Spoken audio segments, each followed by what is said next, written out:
아브라함은 다시 일어나서 가나안으로 갔습니다. 하나님이 그를 가나안에 데려가시기를 원했는데 그는 하란에 주저앉아 있었습니다. 불신앙으로. 그러나 하나님은 그를 포기하지 않고 다시 찾아오셨고 그를 다시 새롭게 하시기 위해 그를 일으켜 세우셨습니다. 그래서 그는 그 하란을 떠나서 마침내 가나안 땅으로 들어갔습니다. 그런데 우리가 여기서 기억해야 될 것이 하나 있습니다. 다시 일어나 가나안으로 간 그의 삶의 여정이 모든 것이 순적했느냐? 그렇지는 않습니다. 그럼에도 불구하고 결국 창세기 21장에 이르면 하나님이 아브라함에게 약속한 아들 이삭을 허락해 주셨습니다. 이삭을 얻기는 얻었지만 거기까지 이르도록 그가 맞닥뜨린 수많은 그런 삶의 우여곡절들이 있었다는 것입니다. 여러분, 우리가 2022년도 다시 새롭게 다시 일어서라 라는 표어를 가지고 우리가 출발을 하지만 우리에게도 만만찮은 한 해가 될 것입니다. 그때 어떻게 해야 하는가? 그런 일들을 만날 때 다시 새로워지기를 소망하고 다시 일어서서 달리는 우리, 그때 어떻게 해야 될 것인가? 오늘 신약에서 이 해답을 얻으려고 합니다. 왜 하필 이 본문인가? 마태복음에 나타나는 이 예수님의 제자들이 풍랑 만난 이야기인가? 몇 가지 이유 때문에 오늘 본문을 선택했습니다. 그 첫째는 이것이 풍랑을 만난 사건이다라는 겁니다. 우리가 신약 성경 특별히 마태, 마가, 누가, 요한 이 사복음서를 읽어보면 이 풍랑 만난 사건이 반복적으로 많이 나타나요. 예수님의 제자들이 풍랑을 만난 일, 갈릴리 바다에서 어려움을 겪는 일들이 자주자주 언급되고 있기 때문에 그렇습니다. 우리 삶에서 자주 일어나고 우리 삶에서 자주 부닥칠 수 있는 그 상황이 오늘 본문의 상황이다. 그래서 오늘 본문을 선택했습니다. 또 하나, 이 예수님이 이 제자들을 재촉하여서 배를 타고 가라고 보낸 길이었어요. 22절 말씀을 보면 예수께서 즉시 제자들을 재촉하사 자기가 무리를 보내는 동안에 배를 타고 앞서 바다를 건너 바다 건너편으로 가게 했다. 제자들은 예수님이 가라고 해서 그 배를 탄 것뿐이에요. 예수님의 말씀에 순종했습니다. 다시 말하면 이들은 신앙의 걸음을 걸었는데 이들이 풍랑을 만나서 아주 죽음의 고통을 겪게 됩니다. 그런 이유에서 오늘 본문을 선택했습니다. 우리가 신앙의 삶을 살고 믿음의 길을 잘 걷고자 할 때에 우리에게 이런 상황이 일어날 수 있기 때문에 그렇습니다. 그런가 하면 오늘 본문을 택한 또 하나의 이유는 이 일이 갈릴리 바다에서 일어났다는 것 때문입니다. 갈릴리 바다는 제자들의 삶의 현장이었어요. 이들이 예수님께 부름받기 이전에도 이들은 이 바다에 익숙하여 살았던 사람들이고 지금 예수의 부름을 받고도 이들은 이 바다와 관계되어서 지금 사역을 펼치고 있는 것입니다. 우리의 삶의 현장에서 그것도 빈번하게 또 우리가 신앙생활을 하는 중에 경험할 수 있는 사건이 오늘 본문의 사건이기 때문에 이런 일이 일어날 때 우리가 어떻게 해야 될 것인가? 오늘 본문 속으로 우리가 들어가 보십시다. 24절 말씀을 보면 이렇게 기록하고 있습니다.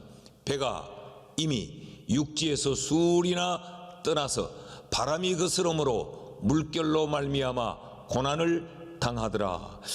예수님의 제자들이 예수님의 말씀을 따라 순종해서 배를 타고 육지에서 떠났습니다. 오늘 마태복음에서는 수리나 떠났다 그렇게 표현을 하고 있는데 마가복음 6장 47절 말씀에 보면 이 지금 제자들이 배가 어디에 위치해 있는가? 바다 한가운데 있더라 그렇게 표현을 하고 있습니다. 그곳에서 제자들이 지금 풍랑을 만났다는 이야기죠. 그런데 그 풍랑을 만나서 몸부림을 치고 있는 그 시각이 언제쯤이냐? 25절 말씀에 보면 밤 사경쯤에 예수님이 그들을 찾아왔다라는 걸 보면 이들은 지금 바다 육지를 떠나서 건너편으로 가다가 밤 사경에 이를 때까지 이들은 풍랑과 함께 싸움을 벌였다라는 이야기지요. 밤 사경이 언제쯤 되는 시간인가? 로마인들은 저녁 6시부터 다음날 아침 6시까지 이 12시간을 4등분을 해서 나눕니다. 3시간씩. 그러니까 이 밤 사경쯤 됐다라고 하는 말은 날이 밝기 직전입니다. 새벽 3시에서 6시경. 그러면 주님이 배를 타고 떠나라고 할 때 그때 시각이 언제쯤이었는가? 23절 말씀에 보면 무리를 보내신 후에 기도하러 따로 산에 올라가시니 점을 매 거기 혼자 계시더라. 그러니까 보통 지금쯤 우리의 시각으로 계산하면 아마 이때가 한 저녁 5시, 좀 더 늦으면 한 6시경쯤 됐을 겁니다. 날이 저물 때. 그렇다고 하면 최소한 지금 제자들은 육지에서 배를 타고 지금 주님을 다시 만나기 시간까지 약 10시간 가까운 시간 동안 이들은 그 바다에서 사투를 벌이고 있었다라는 이야기입니다. 그때 주님이 그들을 찾아오셔서 이렇게 말씀을 하십니다. 27절 말씀에 예수께서 적시 이르시되 안심하라 나니 두려워하지 말라. 지금 사느냐 죽느냐로 여러분 10시간 동안 그 풍랑을 맞서서 그 건너편 게네사렛으로 가려고 노를 젓는 이 제자들이 만신창이가 되어 있는 그 시점에 주님이 오셔서 하시는 말씀이 Take courage, 안심해라, 용기를 가져라, 평안해라, It is I, 나다 나, Don't be afraid, 두려워하지 마라. 어떻게 이런 상황에서 안심할 수 있느냐? 어떻게 두려워하지 아니할 수 있느냐? 주님이 하신 말씀을 가만히 보십시오. 안심해라, 두려워하지 마라. 이 사이에 나다 라고 주님이 말씀하신 부분이 있어요. 안심해라, 나니까 두려워하지 말라.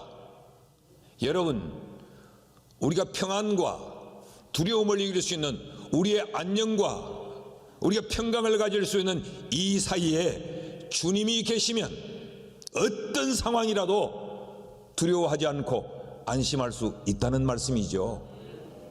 주님이 중심에 계시면, 내 삶의 한가운데 주님이 계시면 안심할 수 있고 두려워하지 않을 수 있는 것은 주님이 중심에 계실 때 안심하고 두려워하지 않을 수 있다면 왜 주님이 중심에 계시면 우리는 안심할 수 있느냐? 왜 두려워하지 않을 수 있느냐? 3가지 이유 때문에 그렇습니다. 그 첫째는 우리를 바라보시고 우리를 주목하시는 주님의 시선 때문에 그렇습니다. 마태복음에서는 풍랑 때문에 제자들이 고난을 당한다라고만 기록을 했어요. 그리고 제자들이 고난을 당하더라 이렇게만 기록을 해뒀는데 마가복음 6장 48절에 가면 이렇게 기록을 하고 있습니다. 바사람이 그스름으로 제자들이 힘겹게 놓아졌는 것을 예수님이 보시고 밤 사경쯤에 바다 위로 걸어서 그들에게 오사, 이렇게 표현하고 있습니다. 제자들이 괴롭게 놓아졌는 것을 주님이 보시고 지금 풍랑이 이는 그 바다 한가운데 주님은 계시지 않았어요. 제자들만 있었습니다. 그래서 이들은 자신들의 힘으로 이 풍랑을 헤쳐나가 보려고 극심한 그 두려움에서 노를 젓고 있었어요. 그때 주님은 어디 계시느냐? 주님은 베세다 언덕 높은 곳에 산 위에 오르셔서 주님은 기도하고 계셨다라고 성경이 말을 해요. 자, 주님과 이 풍랑을 만난 제자들과는 전혀 딴 곳에 있었습니다. 그러나 마가는 주님은 그 산 위에서 괴롭게 노를 저으며 풍랑과 맞서 싸우는 제자들을 보시고 계셨다고 기록하고 있습니다. 이것 때문에 우리를 주목하는 그 주님의 눈길 때문에 우리가 이 세상에서 어떤 어려움을 겪더라도 저 하늘나라에서 저 높은 곳에서 우리를 내려다보고 계시는 주님의 시선 때문에 우리는 안심할 수 있다는 겁니다. 이 주님을 우리의 심령 속에 우리가 의식하고 기억하고 주목하고 있으면 우리는 바다 한가운데라도 그 풍랑 가운데서라도 그 시간이 10시간이라도 우리는 안심하며 두려움을 이길 수 있다는 거죠. 여러분, 우리가 2022년 한 해를 살면서 절대로 잊어버리지 말 것은 주님이 우리를 주목하고 계신다. 어떤 상황 가운데 처해 있을 때 주님이 나를 보고 계신다, 이 사실을 우리가 확신할 수 있기를 주의 이름으로 축원합니다. 둘째로, 풍랑 만난 제자들을 주목하고 계시는 데서 주님은 끝나지 않아요. 괴롭게 놓아졌는 그들을 보시고 주님은 그 현장으로 찾아오세요. 찾아오시는 주님의 이 발걸음 때문에 우리는 안심할 수 있는 겁니다. 25절 말씀을 보십시다. 밤 사경에 예수께서 바다 위로 걸어서 제자들에게 오시니. 언제 오셨다고 지금 기록을 합니까? 밤 사경에. 이들이 밤새도록 풍랑과 맞서 싸워 지칠 대로 지친 그 시각이에요. 그러니까 절망에 이르기 직전에 그때 주님이 제자들이 고난당하는 그 현장에 찾아오세요.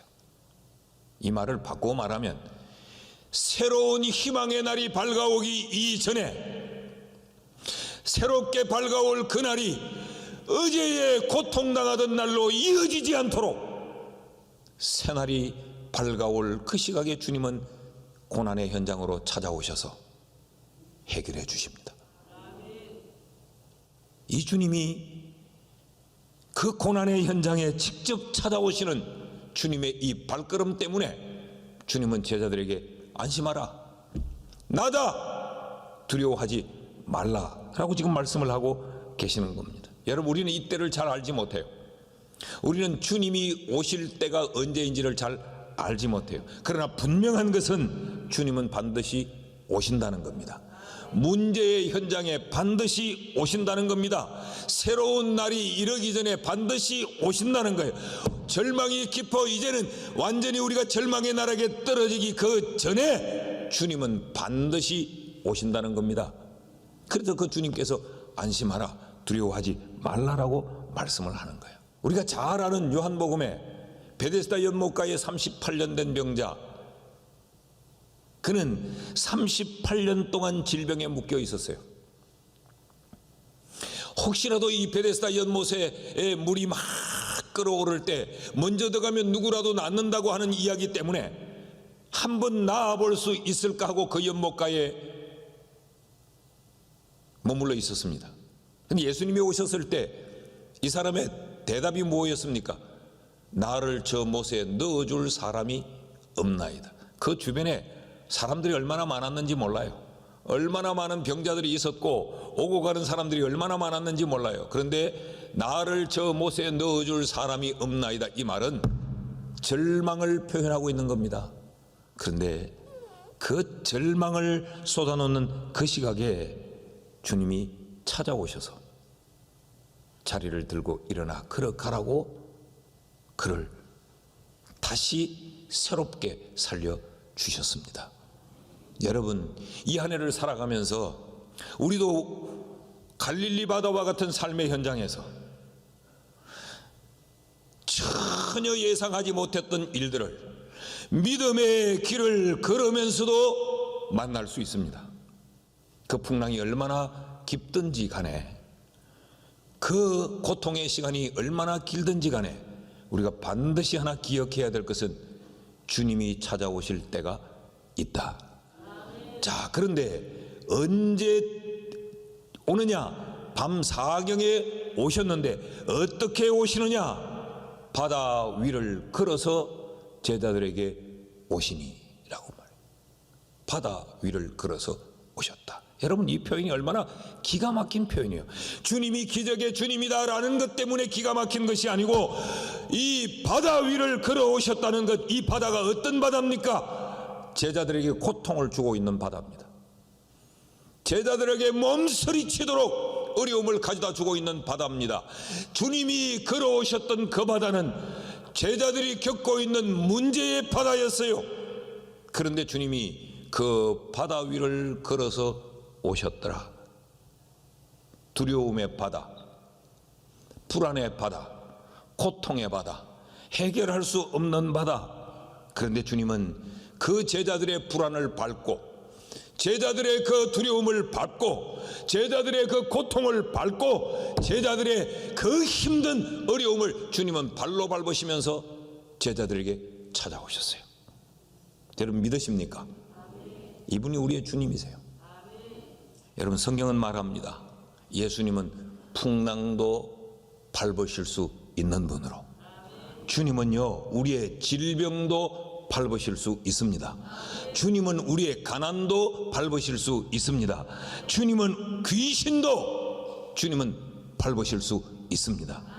우리의 어떤 두려움이라 할지라도 주님은 그것을 발로 밟으실 수 있는 분이에요. 이 주님이 우리의 삶의 중심에 있으면 우리는 안심하고 두려워하지 않을 수 있다는 것입니다. 그래서 주님이 지금 제자들에 향하여서 말씀하시기를 안심하라 라고 말합니다. 주님은 내가 중심에 있으면, 네가 안심할 수 없는 상황, 네가 두려움에 벌벌 떨 수밖에 없는 상황, 그런 상황일지라도 내가 중심에 있으면 안심할 수 있다는 거예요. 여러분, 이 한 해 동안 우리가 좀 안심하고 두려워하지 않으며 한 해를 살아갈 수 있기를 축복합니다. 셋째로, 주님은 왜 안심할 수 있다고 말씀을 하시는가? 어떻게 주님을 중심에 모시면 우리는 안심할 수 있는가?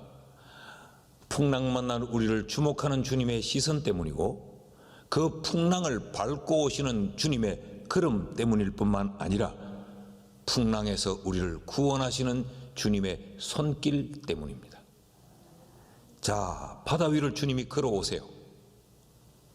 이걸 보고 제자들이 할렐루야라고 해야 될 텐데 제자들이 충격을 받습니다.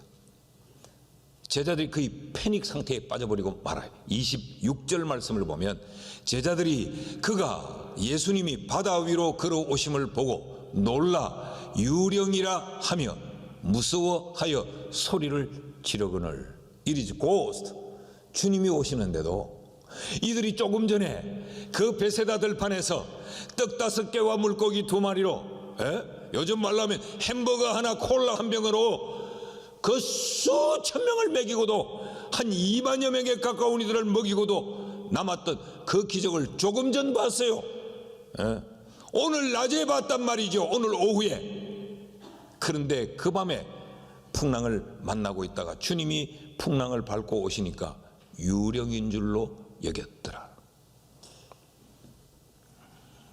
그래서 베드로가 주님이 두려워하지 마라, 안심해라, 나다 라고 말하니까 베드로가 뭐라고 말합니까? 28절 말씀에 보면 베드로가 만약에 주님이 맞거든 나로 하여금 물 위를 걸어오라고 한번 해보십시오. 이 말은 이런 말입니다. 내게 기적을 한번 체험하게 해주세요, 그런 이야기가 아니고, 그렇다면 빨리 나를 이 풍랑 만난 배에서 나를 건져주세요, 그런 이야기예요. 그러니까 주님이 come, 오라 라고 주님이 말씀을 하세요. 29절 말씀에 보면 오라 하시니 베드로가 배에서 내려 물 위로 걸어서 예수님께로 갔다라고 말해요. 그런데 30절 말씀을 보면 바람을 보고 무서워서 다시 베드로는 그 바다로 빠져듭니다. 그때 주님의 행동을 보시면 31절 말씀 같이 읽습니다. 시작.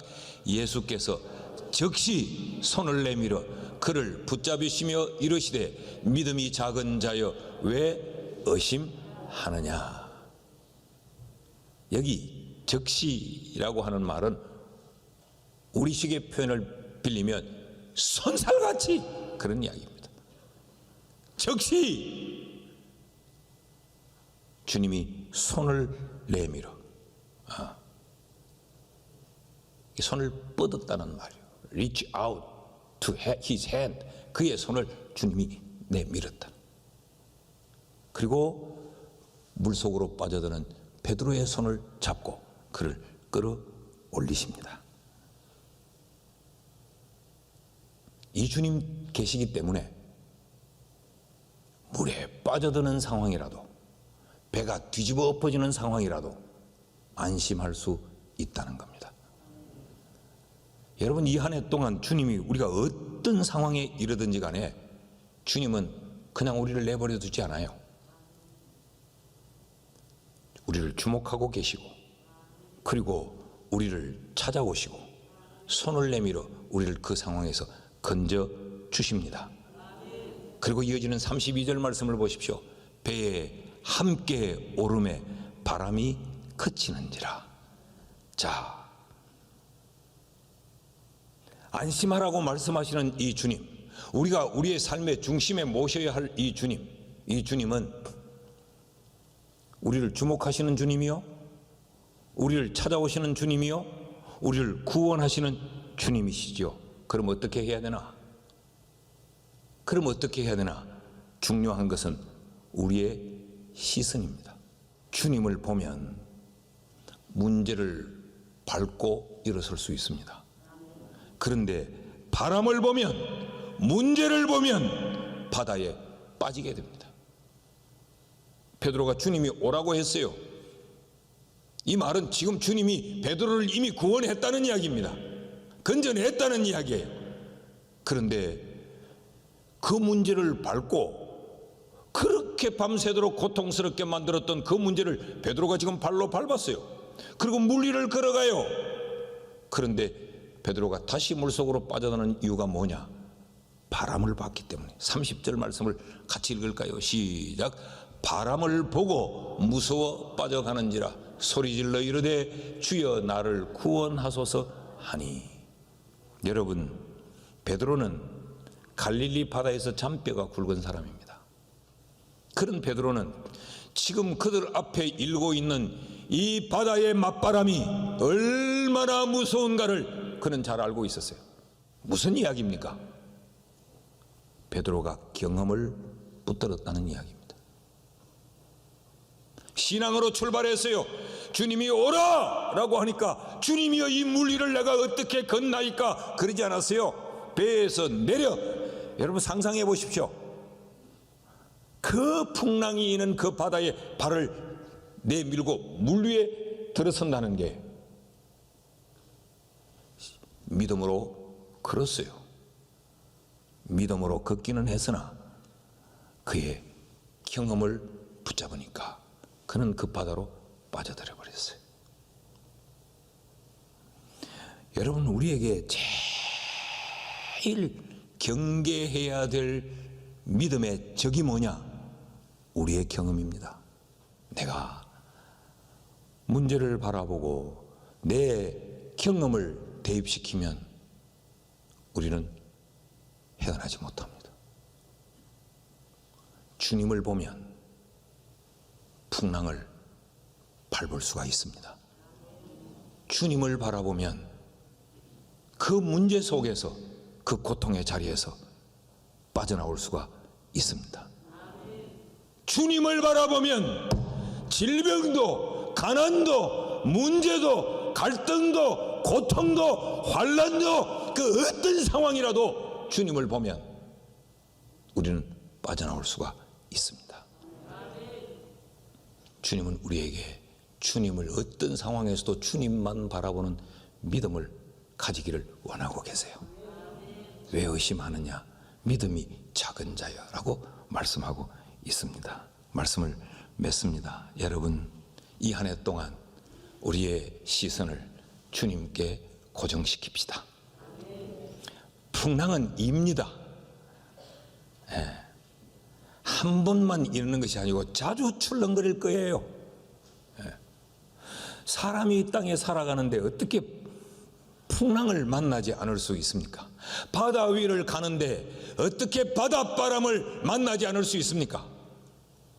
일지만 바람을 보지 말고 주님을 봅시다. 그리고 우리 또한 그 바람을 우리의 발로 밟을 수 있는 이런 기적의 은혜를 체험하는 한 해가 되기를 주의 이름으로 축복합니다.